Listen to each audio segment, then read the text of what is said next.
Hello student, आज की class में हम लोग कवर करने वाले हैं कक्षा 10वीं के विज्ञान के मोस्ट वीवीआई ऑब्जेक्टिव क्वेश्चन जो कि 2025 के बोर्ड एग्जाम में आपसे पूछे जाएंगे। ये सारे जो क्वेश्चन है वो गेस किया हुआ क्वेश्चन है।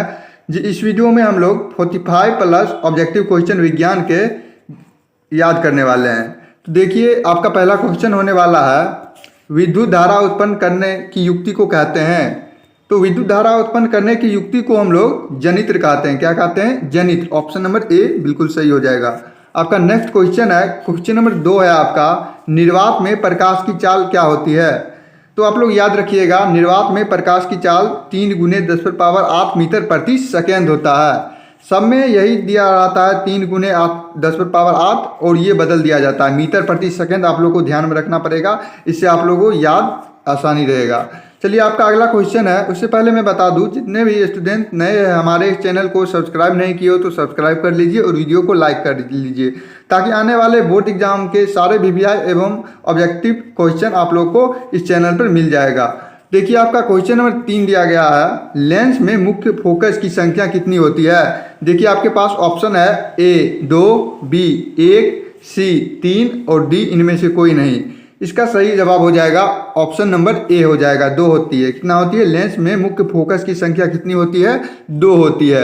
आपका अगला क्वेश्चन है, क्वेश्चन नंबर 4 है, ताप बढ़ने से चालक का प्रतिरोध। तो आप लोग ध्यान रखिएगा, ताप बढ़ने से चालक का प्रतिरोध बढ़ जाता है। क्या होता है? ताप बढ़ने से चालक का प्रतिरोध बढ़ जाता है। आपका अगला क्वेश्चन है, ये सारे जो क्वेश्चन मैं आप लोग को बता रहा हूँ, ये सब क्वेश्चन आप लोग जरूर ध्यान में रखिएगा, क्योंकि एग्जाम में आप लोग को इससे क्वेश्चन मिलने वाला है। देखिए, क्वेश्चन नंबर 5 दिया गया है, हजामत के लिए किस दर्पण का उपयोग किया जाता है? तो इसका सही जवाब हो जाएगा अवतल दर्पण के लिए। किस दर्पण का उपयोग किया जाता है हजामती बनाने के लिए? अवतल दर्पण का। ऑप्शन नंबर ए बिल्कुल सही हो जाएगा। आपका अगला क्वेश्चन है, क्वेश्चन नंबर 6 है आपका, डायनेमो जनित्र ऊर्जा को किस ऊर्जा में परिणत करता है? तो इसका सही जवाब हो जाएगा ऑप्शन नंबर बी, विद्युत ऊर्जा में। किस ऊर्जा में परिणत करता है? विद्युत ऊर्जा में। आपका नेक्स्ट क्वेश्चन है, क्वेश्चन नंबर 7 है, आंख का व्यवहार होता है। तो आप लोग याद रखिएगा, आंख का जो व्यवहार होता है वो उत्तल लेंस की तरह होता है। किस लेंस की तरह होता है? उत्तल लेंस की तरह। काफ़ी इजी क्वेश्चन पूछा जाता है, आप लोग इसे अच्छी तरह से याद कर लीजिए। एग्जाम में आप लोग को कोई भी क्वेश्चन नहीं छूटने वाला है। मैं नेक्स्ट वीडियो में जल्द ही इसका सब्जेक्टिव भी लेकर आऊँगा, आप लोग उसे भी याद कर लीजिएगा और चैनल को सब्सक्राइब करके रखिए। आपका अगला क्वेश्चन है, क्वेश्चन नंबर 8 है आपका, घरेलू विद्युत परिपथ में उदासीन तार का रंग होता है। आप लोग ध्यान दीजिएगा कि इसका सही जवाब हो जाएगा काला रंग का होता है। घरेलू विद्युत परिपथ में उदासीन रंग का तार किस रंग का होता है? काला रंग का होता है। आपका अगला क्वेश्चन है, क्वेश्चन नंबर 9 है आपका, निम्न में से किस लेंस की फोकस दूरी धनात्मक होती है? तो आप लोग ध्यान दीजिएगा, उत्तल लेंस की जो फोकस दूरी होती है वो धनात्मक होती है। किस लेंस की? उत्तल लेंस की। आपका अगला क्वेश्चन है, क्वेश्चन नंबर 10 दिया गया है आपका, समांतर क्रम में संयोजित प्रतिरोधों की संख्या घटने के उपरांत संयोजित प्रतिबल कुल प्रतिरोध क्या होती है? तो बढ़ जाता है। क्या होता है? बढ़ जाता है। आपका नेक्स्ट क्वेश्चन दिया गया है, टिंडल प्रभाव प्रकाश की कौन सी परिघटना को प्रदर्शित करती है? आप लोग ध्यान दीजिएगा, टिंडल प्रभाव प्रकाश के प्रकीर्णन को परिघटना को प्रदर्शित करती है। कौन सी घटना को प्रदर्शित करती है? प्रकाश की प्रकीर्णन की घटना को। आपका नेक्स्ट क्वेश्चन है, निम्न में से कौन सा पद विद्युत परिपथ में विद्युत शक्ति को निरूपित करती है? क्या करती है? विद्युत शक्ति को निरूपित करती है। तो IR² विद्युत शक्ति को निरूपित करती है। आपका नेक्स्ट क्वेश्चन है, क्वेश्चन नंबर 13 दिया गया है आपका, अतिभारण के समय विद्युत परिपथ में विद्युत धारा का मान। तो आप लोग ध्यान दीजिएगा, अतिभारण के समय विद्युत परिपथ में विद्युत धारा का मान बहुत अधिक बढ़ जाती है। क्या होती है? बहुत अधिक बढ़ जाती है। आपका अगला क्वेश्चन है, क्वेश्चन नंबर 14 है आपका, चालक का प्रतिरोध निर्भर नहीं करता है। क्या पूछा जा रहा है? चालक का प्रतिरोध निर्भर नहीं करता है। आप लोग ध्यान दीजिएगा, चालक का प्रतिरोध, करेक्ट उत्तर हो जाएगा चालक के प्रवाहित धारा पर। क्या हो जाएगा? चालक के प्रवाहित धारा पर। आपको ऑप्शन नंबर डी बिल्कुल सही हो जाएगा। आपका अगला क्वेश्चन है, क्वेश्चन नंबर 15 है, निम्न में से किस माध्यम में प्रकाश की चाल अधिकतम होती है? काफी बार ये क्वेश्चन पूछा गया है, निम्न में से किस माध्यम में प्रकाश की चाल अधिकतम होती है? तो ध्यान दीजिएगा, हवा में जो प्रकाश की चाल होती है वो सबसे अधिक होती है। आपका अगला क्वेश्चन है, क्वेश्चन नंबर 16 है आपका, निम्न में से कौन सा स्वच्छ ऊर्जा स्रोत है? क्या पूछा जा रहा है? स्वच्छ ऊर्जा स्रोत। देखिए आपके पास ऑप्शन है ए कोयला, बी लकड़ी, सी प्राकृतिक गैस और डी इनमें से सभी। तो इसका सही जवाब हो जाएगा ऑप्शन नंबर सी हो जाएगा। प्राकृतिक गैस जो है वो एक स्वच्छ ऊर्जा है, स्वच्छ ऊर्जा। आपका अगला क्वेश्चन है, क्वेश्चन नंबर 17 दिया गया है, कौन सा कार्बन यौगिक सबसे अधिक अभिक्रियाशील है? देखिए आपके पास कुछ ऑप्शन है, उसमें दिया गया है सबसे अधिक अभिक्रियाशील यौगिक कौन है। तो आप लोग ध्यान दीजिएगा, CH4 जो है वो सबसे अधिक अभिक्रियाशील यौगिक है, CH4। आपका अगला क्वेश्चन है, क्वेश्चन नंबर 18 है आपका, शुद्ध जल का पीएच मान क्या होता है? तो हम लोगों ने पता था कि शुद्ध जल का पीएच मान 7 होता है। कितना होता है? 7 होता है। ये क्वेश्चन 2023 के बोर्ड एग्जाम में, फाइनल बोर्ड एग्जाम में भी पूछा गया है। हो सकता है इस बार भी आप लोगों को पूछा जाए, आप लोग इसे ध्यान रखिएगा।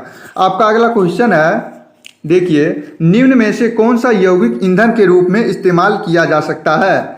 निम्न में से कौन सा ईंधन यौगिक ईंधन के रूप में इस्तेमाल किया जा सकता है? देखिए आपके पास ऑप्शन है ए इथेनॉल, बी प्रोपोनॉल, सी इथेनोइक अम्ल और डी इनमें से सभी।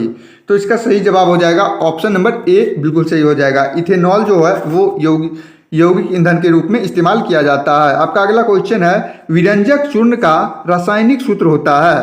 तो आप लोग ध्यान दीजिएगा, विरंजक चूर्ण का रासायनिक सूत्र CaOCl2 होता है। क्या होता है? CaOCl2। ऑप्शन नंबर बी बिल्कुल सही हो जाएगा।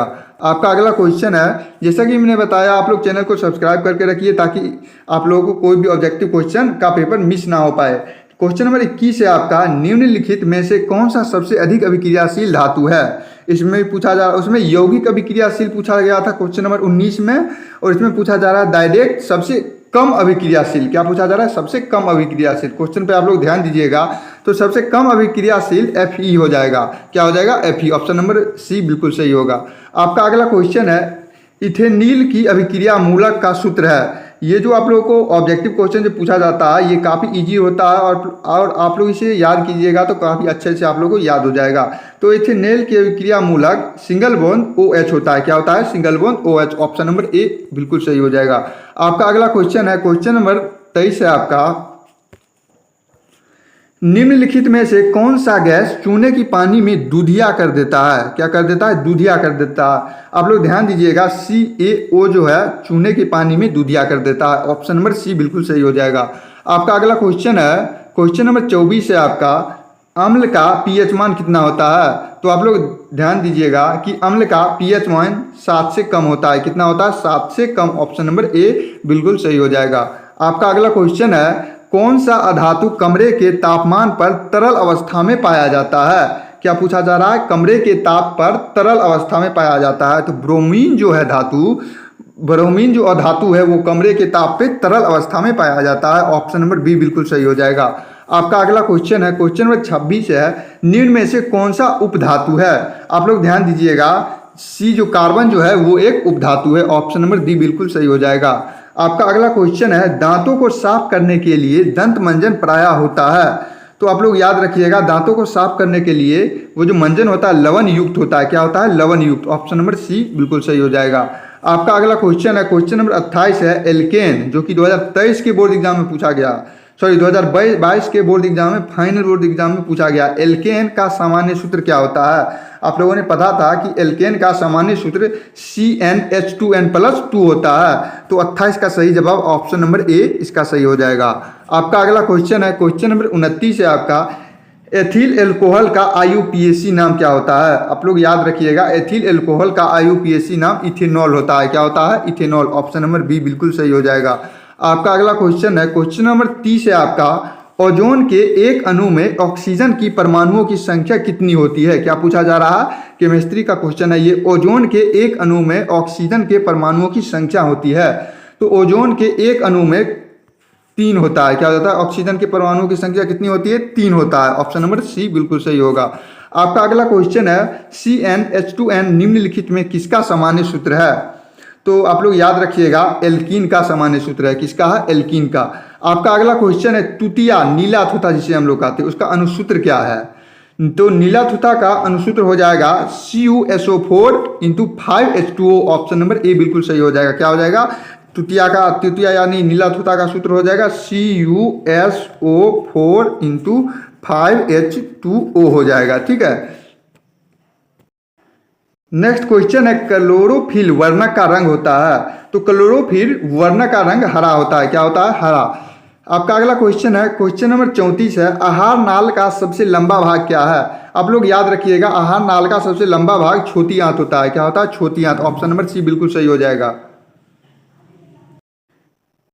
नेक्स्ट क्वेश्चन है, एक लिंगी पुष्प का उदाहरण है। तो पपीता एक लिंगी पुष्प का उदाहरण है। क्या हो जाएगा? पपीता। आपका अगला क्वेश्चन है, अपघटन का उदाहरण है। तो कवक है अपघटन का व्यस्त उदाहरण है। ऑप्शन नंबर ए बिल्कुल सही हो जाएगा। आपका अगला क्वेश्चन है, क्वेश्चन नंबर 37 है आपका, मानव जनन अंग किस आयु में परिपक्व एवं क्रियाशील होती है? तो मानव जनन अंग आपका 18 के अवस्था में परिपक्व एवं अभिक्रियाशील हो जाता है। तो ऑप्शन नंबर बी बिल्कुल सही हो जाएगा। आपका अगला क्वेश्चन है, निम्नलिखित में से किसे कोशिका का ऊर्जा मुद्रा कहा जाता है? क्या पूछा जा रहा है? कोशिका का ऊर्जा का मुद्रा कहा जाता है। तो एटीपी को कोशिका ऊर्जा का मुद्रा कहा जाता है। ऑप्शन नंबर बी बिल्कुल सही हो जाएगा। आपका अगला क्वेश्चन है, क्वेश्चन नंबर 39 है आपका, पत्तियों में गैसों का आदान प्रदान कहाँ होता है? तो आप लोग काफ़ी बार इसे पढ़े हैं और याद होगा, पत्तियों में गैसों का आदान प्रदान रंध्र द्वारा होता है। किसके द्वारा होता है? रंध्र द्वारा। आपका अगला क्वेश्चन है, क्वेश्चन नंबर 40 है आपका, फूल का कौन सा भाग फल बनता है? तो आप लोग ध्यान दीजिएगा, फूल का जो अंडाशय भाग होता है वो फल बनता है। फूल का कौन सा भाग फल बनता है? अंडाशय भाग। ठीक है। आपका अगला क्वेश्चन है, मानव शरीर के किसी सामान्य कोशिकाओं के गुणसूत्रों की कितने युग्मनज होते हैं? इसका सही जवाब हो जाएगा ऑप्शन नंबर सी, 23 होते हैं। कितने होते हैं? 23 होते हैं। आपका अगला क्वेश्चन है, मानव शरीर की सबसे छोटी ग्रंथि कौन सी है? आप लोग ध्यान दीजिएगा कि मानव शरीर की सबसे छोटी ग्रंथि यकृत है। क्या हो जाएगा? यकृत मानव शरीर की सबसे छोटी ग्रंथि है। आपका अगला क्वेश्चन है, क्वेश्चन नंबर 43 है आपका, शरीर को संतुलन बनाए रखता है। तो आप लोग ध्यान दीजिएगा, शरीर को संतुलन बनाने के लिए सेरिब्रम का सबसे ज़्यादा उपयोग किया जाता है। आपका अगला क्वेश्चन है, क्वेश्चन नंबर 44 है, मानव हृदय में कितने कोष्ठ होते हैं? आप लोग कई बार इसे पढ़े हैं कि मानव हृदय में कोष्ठों की संख्या 4 होती है। कितना होती है? 4 होती है। ऑप्शन नंबर सी बिल्कुल सही हो जाएगा। आपका अगला क्वेश्चन है, क्वेश्चन नंबर 45 है आपका, रक्त क्या है? तो आप लोग ध्यान दीजिएगा कि रक्त एक उत्तक है। क्या हो जाएगा? रक्त उत्तक है। आपका अगला क्वेश्चन है, क्वेश्चन नंबर 46 है, जीन शब्द किसने प्रस्तुत किया?